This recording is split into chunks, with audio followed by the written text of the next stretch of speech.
दर्शकों, स्वागत है आपका विदिशा हलचल न्यूज में। मैं हूं कृष्णकांत सिंघारी। अब देखते हैं दिन भर की खास खबरें।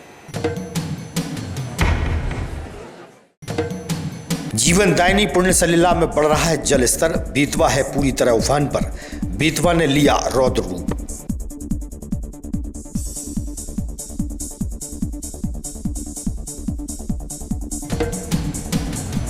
और सिरोंज तहसील के ग्राम पथरिया थाना क्षेत्र के अंतर्गत 13 वर्षीय नाबालिग के साथ हुआ दुराचार। हुई गर्भवती। 5 आरोपियों ने किया था सामूहिक दुष्कर्म।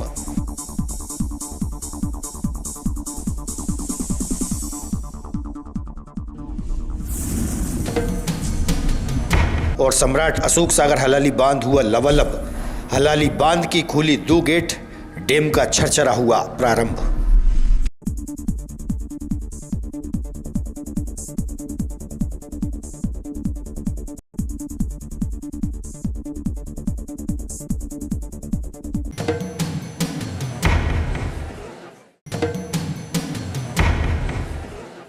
अब खबर विस्तार से। कलेक्ट्रेट के सभागार में शुक्रवार की शाम को राजस्व संबंधी महत्वपूर्ण बैठक आयोजित की गई। कलेक्टर बुद्धेश कुमार वैद्य की उपस्थिति में राजस्व अधिकारियों को आवश्यक दिशा निर्देश दिए गए।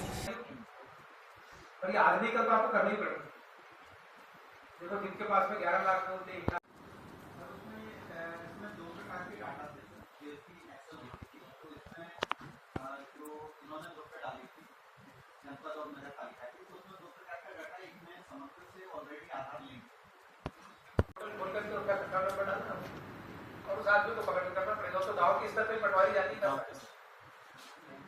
तो प्रेशर कम है इसलिए। पर ये ऐसा 2% की पिछली बार का जो इन्फ्लेशन कुछ हो गया है। ये पहले अभियान का आगे चला तो करना ही पड़ेगा। पुलिस कप्तान दीपक कुमार शुक्ला ने 115 के लगभग मोबाइल जो कि या तो चोरी हो गए थे या गुम हो गए थे, जिनकी कीमत लगभग 22 लाख रुपए बताई गई है। एसपी ने मोबाइल मालिकों से संपर्क कर उन्हें एक-एक कर मोबाइल सौंपे। गुम हुए मोबाइल मिलने पर लोगों के चेहरे लौटे।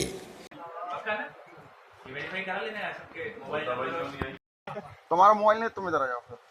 मोबाइल वाला इनका नाम लगातार विदिशा जिले में लोगों के खोए हुए मोबाइल फ़ोन ढूंढ के उनको वापस करने का एक अभियान हमने चालू किया है। और इस अभियान में आज हमारी एक चौथी सीरीज़ है, जिसमें आज हमने कुल 114 मोबाइल जिनकी कीमत लगभग 22 लाख रुपए है ढूंढ के लोगों को वापस किए हैं। यहाँ पुलिस अधीक्षक कार्यालय में हमने एक छोटा सा आयोजन करके लोगों को ये सुपुर्दगी की है यहाँ पर। और अब तक कुल 4 सीरीज़ में हम जिले में 320 मोबाइल फ़ोन जिनकी कीमत 50 लाख रुपये से ज़्यादा है वो लोगों को वापस कर चुके हैं। पहली सीरीज़ जब हमने पिछले साल शुरू की थी तो उसमें 50 मोबाइल, उसके बाद 70 मोबाइल, फिर 86 मोबाइल और आज 114 मोबाइल हमने लोगों को लौटाए हैं। तो इसी तरह से जो भी हमारे पास शिकायती आवेदन आते हैं मोबाइल गुमने के, खोने के, उनको लगातार हमारी साइबर की टीम, हमारे वीरेंद्र पाल इसके प्रभारी हैं, उनके नेतृत्व में काम कर रही है। और लगातार हमारा प्रयास है कि लोगों को उनके खोए हुए मोबाइल ढूंढ के वापस कराया जा सके। एसएटीआई कॉलेज प्रांगण स्थित सेंट्रल बैंक और आसपास की दुकानों में बारिश का पानी भरा जाने से मुश्किलें पैदा हो रही थी। नगरपालिका प्रशासन द्वारा जनरेटर के माध्यम से पानी को बाहर निकालने की व्यवस्था की गई।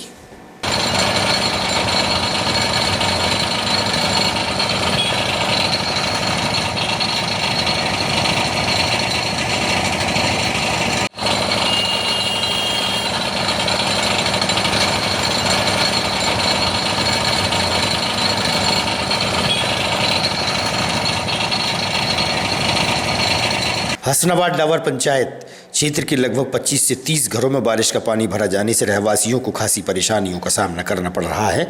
स्कूली विद्यार्थियों को भी मुश्किलें पैदा हो रही है। वहीं खेतों में पानी का भराव होने से किसान भी परेशान है।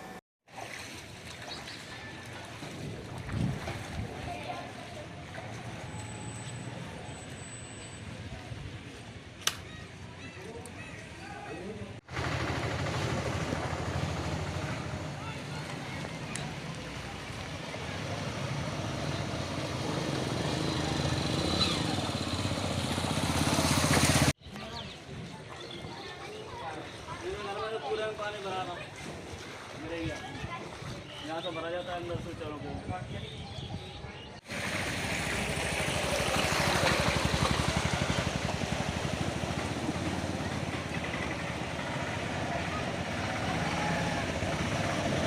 मेरा नाम राहुल कुशवाहा है। कहाँ रहते हो आप? मैं इधर ही हसनाबाद में रहता हूँ। क्या समस्या है यहाँ पर? यहाँ पर रोड और बिजली की बड़ी समस्या है। यहाँ पर रोड पे बिल्कुल बच्चे गिर जाते हैं और निकल नहीं पा रहे हैं। बाहर निकालने में समस्या आ रही। ये ऊपर वाली जगहों से आ रहा है, खेतों में से और कॉलोनी में। शिकायत नहीं करी आपने? शिकायत पहले करी थी, बोल रहे फंड मंड नहीं है। मेरा नाम सुनीता रेखवार है। मैं ग्राम हसनाबाद में रहती हूँ। यहाँ पर क्या समस्या है? यहाँ पे बहुत समस्या है। पानी, रोड पे पानी बह रहा है तो बच्चे स्कूल नहीं जा पा रहे हैं, आने जाने में दिक्कत होती ये है। पानी कहाँ से आ रहा है? पानी खेतों में से आ रहा है ऊपर। अच्छा, तो यहाँ पर जो सरपंच है उनकी शिकायत की आपने? उनसे बोलते हैं, शिकायत नहीं की हमने कभी। पानी रुक क्यों रहा है? यहाँ पानी बीच में आके बीच में ये कॉलोनी काट दी गई है, मकान बन गए हैं बीच बीच में। जहाँ से पानी बहता था, बहाव था, वहाँ पे कॉलोनी कट गई है, पूरा हो गया है। तो पानी घरों में कितने घर प्रभावित हो रहे हैं? कम से कम 20-25 घर प्रभावित हो रहे हैं यहाँ पे। यहाँ पे जो स्कूल है वो बच्चे कैसे जा रहे हैं? बच्चे गिर जाते हैं, बैग भीग जाता है, बुके बेचारे बच्चे परेशान होते हैं, बैग और पूरे में पानी भर जाता है, घुटने घुटने पानी। माएँ गिर जाती है, छोड़ने आती हैं, बच्चे भी गिर जाते हैं। बहुत बच्चे परेशान हैं यहाँ पे। बच्चों को सुनीता जी, ये रोड का किसने वादा किया था बनवाने का आपसे? विधायक भी आए थे, फिर क्या कह रहे थे विधायक जी? लग डरवा दे, मगर डरवा हो जाएंगे। कब से परेशान हो रही हैं आप लोग? लग दिन से हो रहा है हम तो। कितने घरों में पानी भरा रहा होगा कम से कम? लग भरा रहा 5-6 घर। लगातार हो रही मूसलाधार बारिश के कारण नदी, तालाब और डैम पानी से लबालब हो गए हैं। ऊपरी क्षेत्र के बांधों के गेट भी खोल दिए गए हैं। वहीं जीवनदायिनी पुण्य सलीला मां बेतवा पूरी तरह उफान पर है। सुरक्षा की दृष्टि से कलेक्टर बुद्धेश कुमार वैद्य ने आवश्यक दिशा निर्देश दिए हैं। जीवनदायिनी मां बेतवा में लगातार जलस्तर बढ़ता ही जा रहा है। बेतवा पूरी तरह उफान पर है।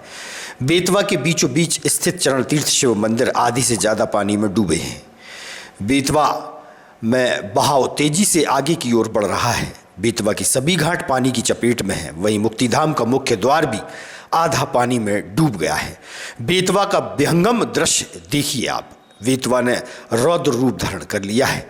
सुरक्षा की दृष्टि से होमगार्ड की टीम भी तैनात है। बेतवा पूरी तरह उफान पर है।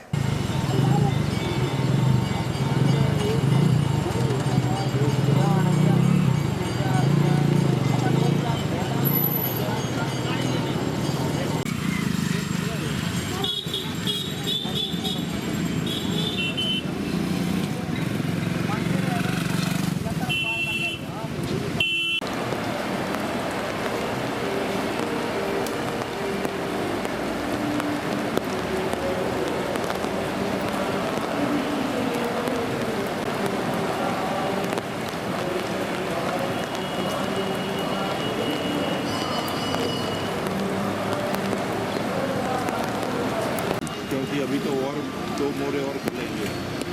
कहाँ के? वो वहाँ भोपाल वगैरह के ये सब नहीं तो 4 शाम को खोल जाए ना, बदला खोल दिए, लेकिन 2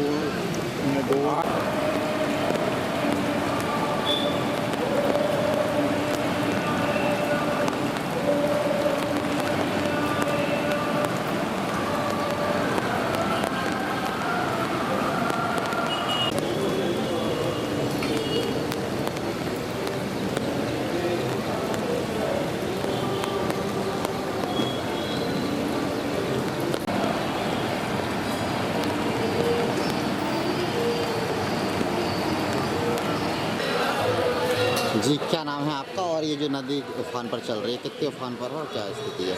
जी, मेरा नाम है संजीव तिवारी। मैं चमत्कारी हनुमान मंदिर का पुजारी हूँ। वर्तमान समय अधिक झहीं देता हूँ। बेतवाजी बहुत भव्य रूप में चल रही हैं। बारिश भी हो रही है। श्रावण मास के करीब अच्छी बारिश हो रही है, लाभदायक है। और नदी भी तेज गति से चल रही है। कृपया सभी से निवेदन है, सुरक्षा करें। घाटों पे गाय, बैल, जे बछड़ा, जे आवारा पशु बहुत फिर रहे हैं। इनकी कितनी क्या नदी कितनी क्या फिट पड़ रही है? आ चुकी है लगभग नदी छोटे पुल से 2-3 फीट ऊपर। हाँ, हमारा छोटा पुल था, उससे 2-3 फीट ऊपर चल रही है। अच्छा। और बहुत तेज गति से नदी चल रही है। कितने घंटों में ये लगभग पानी बढ़ चुका है और पहले कितने थी? प्रति घंटा वो तो जो मान लो रात के 12 बजे से देख रहे हैं। बहुत स्पीड में मतलब 1 घंटे में 2 फीट पानी बढ़ा। आसपास के कितने क्षेत्र हैं ऐसे जो निचली स्तर में हैं? क्षेत्र तो पूरा ही है जी, हमारा बैसनगर नदी से लगा हुआ, नदी से रंगई से लेके जी मान लो के चरण तीरथ तक है स्थिति बहुत। जी क्या नाम है आपका? गजेंद्र बघेल। जी आप वेतवा नदी पर घूमने आए थे, क्या स्थिति देखने को मिल रही है? वेतवा का रुद्र रूप देखने ही आए थे। कितने क्या फीट लगभग ऊपर चल रही है? काफ़ी पानी बढ़ चुका है। सुनने में आया है कि हलाली का जो गेट है वो खुल चुके हैं। हाँ। इसलिए ये पानी का ज़्यादा बहाव आ रहा है। सुरक्षा की दृष्टि से सभी लोग नदी से अभी दूर रहें तो अच्छा है। और क्या स्थिति है यहाँ के आसपास के इलाकों की? जो अब रेगुलर बारिश हो रही है, इससे तो क्या स्थिति अभी खराब ही होती जा रही है। नेचुरल स्थिति बारिश बंद होने के बाद ही रहेगी। क्या स्थिति देखने को मिल रही है विदिशा में? यहाँ पे वेतवा नदी का क्या जलस्तर बढ़ा हुआ है? जलस्तर में सैनिक 235 वीरेंद्र सिंह रघुवंशी कमांडेंट महोदय के आदेश से चौकी पे तैनात हूँ। कल कालिया सोध के सुबह 6 बजे 8 गेट खोले गए थे। शाम को 4 बजे बदबला के 4 गेट खोले गए हैं, जिससे बेतवा का जलस्तर बढ़ता ही जा रहा है। रात को 12 बजे से 1-1.5 फीट के करीब अभी धीरे धीरे बढ़ी है। क्या क्या सुरक्षा के इंतजाम किए गए? सुरक्षा इंतजाम हमारी 1-4 की गाड़ी जहाँ तैनात है और सभी लाइफ बाय लाइफ जैकेट अपनी नाव में इंजन के उपलब्ध है। जहाँ पे और आवश्यकता पड़ती है तो हमारा रिजर्व फोर्स जो ऑफिस में बैठा है उसको तत्काल प्रभाव से बुला लिया जाएगा। लगातार हो रही बारिश और डैमों को खोल दिए गए थे, कुछ गेट खोल दिए गए, हलाली के डैम खोल दिए गए, संजय सारा के डैम खोल दिए गए। जिले में किस तरीके के अपन व्यवस्था कर रहे हैं ताकि ग्रामीण क्षेत्रों में या निजी क्षेत्रों में पानी न भरा और लोग सुरक्षित रहें। विदिशा जिले में बारिश निरंतर बढ़ रही है और बाढ़ आपदा के सभी इंतजाम अच्छी तरह से किए गए हैं। और विशेषकर बाढ़ की स्थिति विदिशा शहर में और जो हमारी मुख्य नदियां हैं, विशेषकर बेतवा नदी, उसके आसपास के गांव में बाढ़ की स्थिति निर्मित होती है, उसकी पर्याप्त तैयारियां की गई हैं। और वर्तमान में भोपाल के जो बड़े बांध हैं उनसे भी पानी छोड़ा जा रहा है। हमने अपने स्तर पर एक समन्वय का सिस्टम बनाया हुआ है। जब भी भोपाल से पानी रिलीज़ किया जाता है तो उसकी पूर्व सूचना विदिशा जिले में हमें प्राप्त होती है और हमारी जो पूर्व तैयारियां हैं उसके मुताबिक जो जलभराव वाले क्षेत्र हैं उसमें हम लोगों को आगाह करते हैं। आज की स्थिति में अभी भी बेतवा नदी जो खतरे के निशान से करीब 15 फीट नीचे उसका बहाव है, तो वर्तमान में ऐसी कोई स्थिति नहीं है कि कोई जलभराव की स्थिति निर्मित हो। शहर में जहाँ कहीं जलभराव की स्थिति निर्मित हो रही थी वहाँ पर भी मैंने खुद व्यक्तिगत रूप से भ्रमण करके नालों की साफ़ सफाई और जहाँ पानी की निकासी अवरुद्ध हो रही थी उसे भी निकालने का काम हमने किया है और अभी स्थिति पूरे ज़िले में पूरी तरह से नियंत्रण है। अभी हालांकि अभी कुछ 2 घंटे पहले हालांकि डैम के 2 गेट खोल दिए गए, उसको लेकर क्या स्थिति निर्मित होगी सर, उसके लिए क्या व्यवस्था? हलाली डैम एक्चुअली उसका जो जलभराव क्षेत्र है वो हमारे यहाँ पर जो इरीगेशन वाला पार्ट है वो है और करीब 12 से 15 गांव ऐसे हैं जो उस क्षेत्र में पड़ते हैं। आज उसके जो गेट खोले गए हैं उसकी उन गाँवों में पर्याप्त उसकी सूचना दे दी गई है और गाँव में कोई ऐसी जलभराव की स्थिति नहीं है क्योंकि वो सावधानीपूर्वक और एक निश्चित मात्रा में जो पानी है उसको छोड़ा जाता है। उसका एक प्रोटोकॉल है पूरा। सिंचाई विभाग के अधिकारी और हमारे यहाँ के जो पूरे बाढ़ नियंत्रण कक्ष हैं वो आपसी समन्वय के साथ में काम करते हैं। कटनी शहडोल से बड़ी संख्या में मजदूर धान की फसल रोपने के लिए कोरवाई तहसील में आए थे, जहां उन्होंने मेहनत की। किसान द्वारा मजदूरी की राशि नहीं दी जा रही। परेशान मजदूर जो कि भूखे प्यासे हैं, उन्हें जिला मुख्यालय में उदय सिंह हजारी द्वारा भोजन पानी की व्यवस्था कराई गई। मजदूरों को न्याय दिलाने की बात भी कही है। कुछ मजदूर आए हुए थे जिनको भुगतान नहीं हुआ था धान की गड़ा लगा, तो उनके लिए अपन यहाँ पर आए थे, उनके लिए अपन किस तरह की व्यवस्था की कलेक्ट्रेट के माध्यम से, आपके माध्यम से? देखिए, ये कोई शहडोल ज़िले के मजदूर आए हुए हैं ज़िले में और कुरवाई में ये धान रोपने का काम कर रहे हैं। ये किसी कृषक क्या इन्होंने धान रोपी है, मजदूरी की है, इनको प्रॉपर जो मजदूरी मिलना चाहिए था जो उचित, वो नहीं मिली, तो उससे ये दुखित होकर यहाँ कलेक्टर कार्यालय आए हैं। क्योंकि आज अवकाश है तो कलेक्टर महोदय के निर्देशानुसार इनसे पूछा गया तो इन्होंने बताया कि 2 दिन से भोजन नहीं किया इन्होंने, तो उनकी भोजन प्रसादी आदि की व्यवस्था की गई है और जो भी इनकी नेसेसिटी है, जो भी ज़रूरत है वो करेंगे। शमशाबाद में लगातार बारिश के चलते संजय सागर बांध का एक गेट और खोलना पड़ा। इससे पहले बांध के 2 गेट और खोले जा चुके हैं। 2 दिन में संजय सागर बांध के कैचमेंट एरिया में लगातार बारिश हो रही है, जिससे कि पानी का फ्लो लगातार बढ़ रहा है।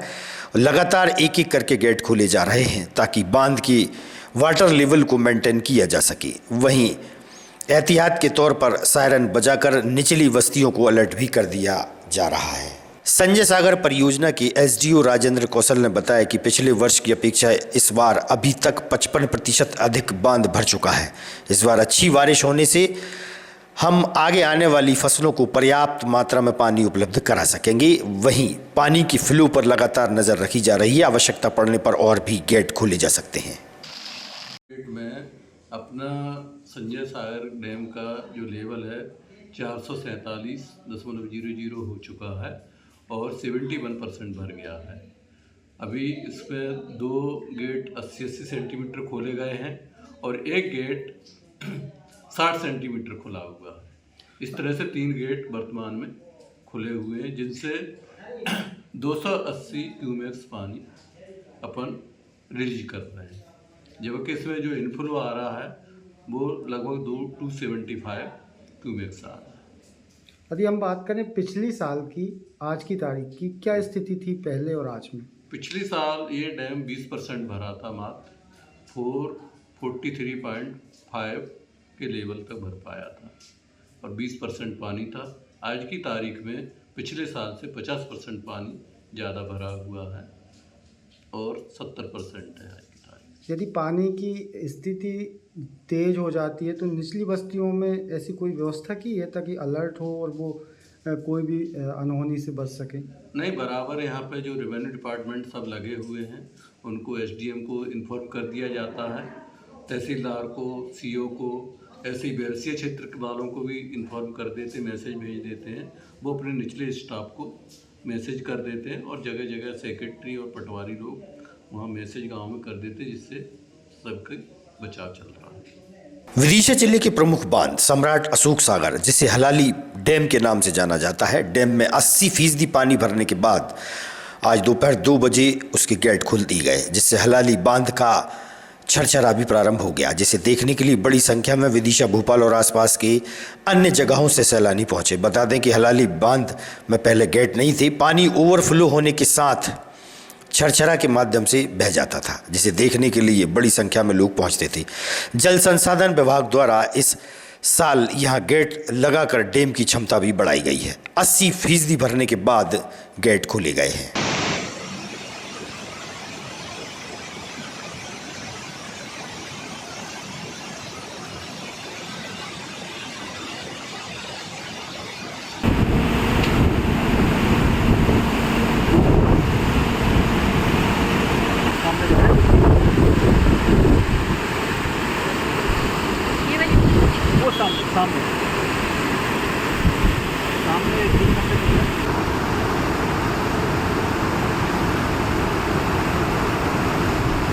ये आपका हलाली डैम, इसके दोनों शटर ओपन हो चुके हैं सारी शुभकामनाओं के साथ।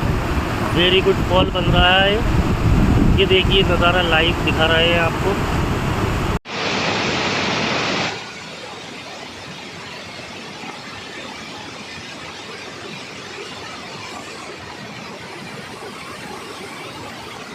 कौन से पद पे हैं? मैं बीके बागुलिया, अनुभागीय अधिकारी सम्राट अशोक सागर, मुख्यालय सलाहपुर। सर, आज डैम के बांध खोले गए, कितने खोले गए? आज हमने जो है बांध के जलस्तर को नियंत्रित करने के लिए जो हमारे जो है डूब क्षेत्र के किसान हैं उनके यहाँ खेतों में पानी न भरे, इस उद्देश्य से हमने जो है 2 गेट खोले हैं और दोनों गेट आधा मीटर, कुल 1 मीटर गेट खोले गए हैं, जिसमें 70 क्यूसेक पानी प्रवाहित किया जा रहा है हलाली में। सर, अभी तक हलाली में कितना पानी हो गया यानी अभी हलाली में जो है हमारे यहाँ 78% पानी था। जो निर्धारित क्षमता है 75% 15 अगस्त तक रखने की, उसको नियंत्रित करने के लिए ये गेट खुले गए। अभी और पानी बढ़ सकता है ये? हाँ, और पानी बढ़ रहा है, पानी बहुत पानी। भोपाल से जो है जो मात्रा का इनफ्लो है मैन इसमें वो आ रहा है, जिस वजह से पानी की आवक बढ़ रही है। सर कितने और गेट खुलेंगे सर अभी अगर पानी बढ़े? अभी जैसे जैसे पानी की आवक बढ़ती जाएगी उस हिसाब से ये गेटों को खोला जाएगा। जिले के सरोंज तहसील के अंतर्गत पथरिया थाना क्षेत्र में एक सनसनीखेज घटनाक्रम सामने आया है, जहां पर 13 वर्षीय किशोरी को स्कूल जाने के दौरान 5 उम्रदराज आरोपियों द्वारा जबरदस्ती पकड़कर उसके साथ दुराचार किया गया था। जून माह में किशोरी जब 6 माह के गर्भ से थी तब परिवार को इसके बारे में जानकारी लगी और पुलिस में इसकी शिकायत की गई। मामला गंभीर देख पुलिस ने 4 आरोपी अंसार, पन्नालाल, प्रसादी लाल को गिरफ्तार कर लिया। बाबूलाल और घनश्याम फरार चल रहे थे। करीब 1 महीने पहले बाबूलाल को भी गिरफ्तार कर लिया गया। इस पूरे घटनाक्रम के दौरान गुरुवार देर रात किशोरी को प्रसव पीड़ा होने पर विदिशा जिला अस्पताल के प्रसूति वार्ड में भर्ती कराया गया और मीडिया के सामने मामला आया तब पुलिस ने शुक्रवार शाम को 5वें आरोपी घनश्याम को भी गिरफ्तार कर लिया है। एसडीओपी सरोंज मनीष राय ने दी जानकारी। दिनांक 21/6/2024 को एक बच्ची अपने पिता और माता के साथ में थाना पथरिया में आई थी कि उसके साथ जो है 6 माह पूर्व के साथ में बारी बारी से बलात्कार किया था, जिसके कारण वह 6 माह की गर्भवती हो गई। उस स्थिति में जो है 376 और 376D और पॉक्सो की जो धाराएं हैं उसके आधार पर अपराध पंजीबद्ध किया था। इसमें आरोपी तत्समय ही एक अंसार है, एक प्रसादी है, एक बाबूलाल है और एक पन्ना करके है, ये गिरफ्तार हो गए थे उसी दिनांक को और उन्हें जेल भेजा गया था। बच्ची की स्थिति क्या है? अभी मुझे जानकारी लगी है कि बच्ची की शायद डिलीवरी की स्थिति है। उस समय जब ये आए थे तब वो 13 साल 11 माह की थी और उस समय 6 माह का गर्भ था। आरोपी द्वारा जो दुष्कृत्य किया गया एक बार ही किया गया वहाँ पर या उससे पूर्व भी उसको मतलब दबाया जाता था या बाद में दुष्कृत्य? FIR के अनुसार जो उन्होंने स्टेटमेंट दिए थे उसके हिसाब से बारी बारी से एक बार ही करना बताया। सितंबर 2021 में कोतवाली पुलिस में एक युवती द्वारा अरवाज ने अपना नाम बदलकर अमित रखा और इस युवती को बरगलाया। जैसे ही नाम का खुलासा हुआ और वास्तविक नाम सामने आया तब युवती ने थाने में छेड़छाड़ सहित अन्य धाराओं के तहत शिकायत दर्ज कराई। पुलिस ने आरोपी को गिरफ्तार कर कोर्ट में पेश किया। अपर लोक अभियोजक धूप सिंह तोमर द्वारा इस मामले में शासन की ओर से पैरवी की गई, जिसमें आज द्वितीय अतिरिक्त सत्र न्यायाधीश प्रदीप दुबे ने पुलिस द्वारा प्रस्तुत की साक्ष्य और अपर लोक अभियोजक धूप सिंह तोमर की जरा से संतुष्ट होकर आरोपी अरवाज को अलग अलग धाराओं में 3-3 साल की सजा और 60,000 रुपए की अर्थदंड से दंडित किया है। बताया गया कि धार्मिक स्वतंत्रता की धारा के तहत कार्रवाई की गई है, साथ ही छेड़छाड़ अन्य धाराओं के तहत सजा सुनाई गई है। क्या मामला आज किस मामले में आज जो है कार्रवाई की गई है और कितनी कार्रवाई की हुई है पूरा डिटेल बताएं। ये मामला 17/9/2021 का है, जिसमें धर्म छिपाकर अभियोत्री पर शादी करने का दबाव बनाकर छेड़छाड़ करने वाले आरोपी को द्वितीय अतिरिक्त सत्र न्यायाधीश श्री प्रदीप दुबे जी द्वारा 3 साल के कठोर कारावास और 60,000 रुपये के अर्थदंड से दंडित किया गया है। घटना इस प्रकार है कि माह जून 2020 से अभियोत्री जब भी अपने घर से बाहर जाती थी तो अभियुक्त अरवाज अभियोत्री को पीछा कर उसे परेशान करता था। आरोपी अरवाज द्वारा अभियोत्री का मोबाइल नंबर कहीं से प्राप्त कर अभियोत्री से मोबाइल पर बात कर अपना नाम अमित बताकर उससे शादी करने का दबाव बनाता था। अभियोत्री बात नहीं करती थी तो अभियोत्री को व उसके घर वालों को जान से खत्म करने की धमकी देकर उसे बात करने के लिए मजबूर करता था। अभियोत्री को जब आरोपी का वास्तविक नाम अरवाज खान जानकारी मिली तो अभियोत्री ने उससे बात करना बंद कर दिया। एक दिन अभियोत्री जब घर से बाहर निकली तो अभियुक्त अरवाज ने उसका हाथ बुरी नियत से पकड़कर खींचा और कहने लगा, तुम बात क्यों नहीं करती हो। अभियोत्री ने बात करने से मना कर अपना हाथ छुड़ाकर भाग गई। फिर भी आरोपी अभियोत्री पर धर्म परिवर्तन कर उसके साथ शादी करने का दबाव बनाते हुए उसे परेशान करने लगा। तब अभियोत्री ने सारी घटना अपने भाई को बताई और दिनांक 17/9/21 को एक शिकायती आवेदन कोतवाली विदिशा को दिया गया। विदिशा कोतवाली द्वारा आरोपी अरवाज खान के विरुद्ध भारतीय दंड संहिता की धारा 354, 354A, 354D, 506 एवं मध्य प्रदेश धार्मिक स्वतंत्रता अधिनियम 2021 की धारा 3/5 के अंतर्गत अपराध पंजीबद्ध कर विवेचना की गई। प्रकरण माननीय द्वितीय अपर सत्र न्यायाधीश श्री प्रदीप दुबे जी के न्यायालय में विचारण हेतु प्राप्त हुआ। विचारण के दौरान मेरे द्वारा प्रस्तुत साक्ष्य व दस्तावेज एवं अपने तथ्यों से घटना को प्रमाणित किया। न्यायालय द्वारा घटना प्रमाणित पाते हुए आरोपी अरबाज हसन अंसारी को भारतीय दंड संहिता की धारा 354 में 3 वर्ष के कठोर कारावास एवं 10,000 रुपये के अर्थदंड एवं धार्मिक स्वतंत्रता अधिनियम की धारा 3/5 के अंतर्गत 3 वर्ष का कठोर कारावास तथा 50,000 रुपये के अर्थदंड से दंडित किया गया। शासन की ओर से मेरे द्वारा इसमें पैरवी की गई। आज की खबरों को देते ही पर विराम। आगामी खबरों के लिए आप देखते रहिएगा विदिशा न्यूज। रहिए अपडेट।